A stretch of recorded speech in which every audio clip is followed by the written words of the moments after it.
Welcome to Mayura creations friends.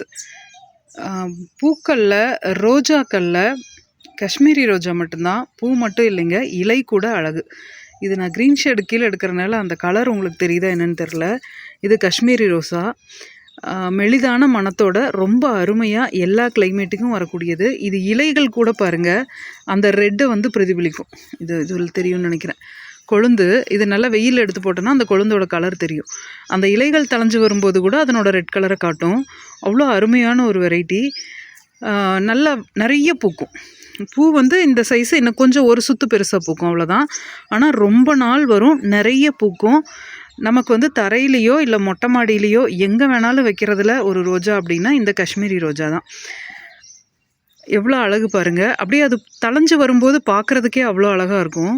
இந்த பக்கம் இருக்க கொழுந்து பாருங்கள். ஒவ்வொரு இதுவும் கொழுந்து எடுக்கும்போதெல்லாம் மொட்டு வச்சுட்டே எடுக்கும். பராமரிப்புன்னு பார்த்தா ரொம்ப அதீத பராமரிப்பெல்லாம் தேவையில்லை. நிறைய ஹைப்ரிட் ரோஸ்க்கு வரக்கூடிய அந்த த்ரிப்ஸ் பிரச்சனையெல்லாம் இந்த ரோஜாவுக்கு வர்றதில்ல. நம்ம தொட்டியில் வச்சு ஒரு 4 மணி நேரம் 5 மணி நேரம் வெயில் படுற மாதிரி இடமா இருந்ததுன்னா போதும், வச்சிட்டோம்னா கொஞ்சம் ஒரு 10 நாள் ஒரு தடவை ஏதாவது ஒரு உரம் மட்டும் போட்டுகிட்டே வந்தோம்னா அமைதியாக அது பாட்டுக்கு வளர்ந்துட்டே இருக்கும், அது பாட்டுக்கு பூ வச்சுட்டே இருக்குங்க. அவ்வளோ ஒரு அருமையான வெரைட்டி தான் இந்த காஷ்மீரி ரோஸு. நான் சின்னதாக ஒரு 4 இன்ச்சு கட்டிங்ஸ்லேருந்தே வாங்கிட்டு வளர்த்து பார்த்துருக்கேன். அமைதியாக வளரும், எந்த பிரச்சனையும் இருக்காது. அந்த மாதிரி ஒரு வளரக்கூடிய ஒரு ரோஜானா காஷ்மீரி ரோஸு. பொதுவாக நாட்டு ரோஜா வகையில் ஒரு 7-8 வெரைட்டி தான் நல்லா வளரும். மற்றது எல்லாமே ஹைப்ரிடு. அதெல்லாம் நமக்கு நம்ம கிளைமேட்டுக்கு அவ்வளோவா எடுக்காது. இது நம்ம என்னோடய எக்ஸ்பீரியன்ஸில் நான் பார்த்தது.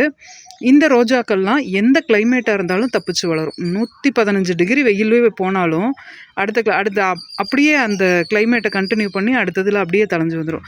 ஹைப்ரிட் ரோசஸ் எல்லாம் அப்படியே அந்த கிளைமேட்டில் பட்டு போயிடும். அதனால் ரோஜா வளர்க்கணுன்னு ஐடியா இருக்கிறவங்க கண்டிப்பாக இந்த காஷ்மீரி ரோஸை செலக்ட் பண்ணிக்கோங்க. இந்த பக்கம் தான் வச்சுருக்கேன். இந்த பக்கம் பாருங்கள், இது பர்கூர் மல்லி எவ்வளோ சூப்பராக பூத்துருக்குதுன்னு. பூ நான் பறிக்கல, விட்டுட்டேன். அப்படியே கண்டினியூஸாக பூ எடுத்துகிட்டே இருக்குங்க, நட்சத்திரம் மாதிரி. அவ்வளோ ஒரு வாசனை, நல்ல பூ பூத்துருக்கு. தேவைப்படுறவங்க வாட்ஸ்அப்பில் ஆர்டர் பண்ணிக்கோங்க. இது போல் பயனுள்ள தகவல்களுக்கு நம்ம சேனலை சப்ஸ்கிரைப் பண்ணுங்கள், லைக் பண்ணுங்கள், ஷேர் பண்ணுங்கள். தேங்க்யூ.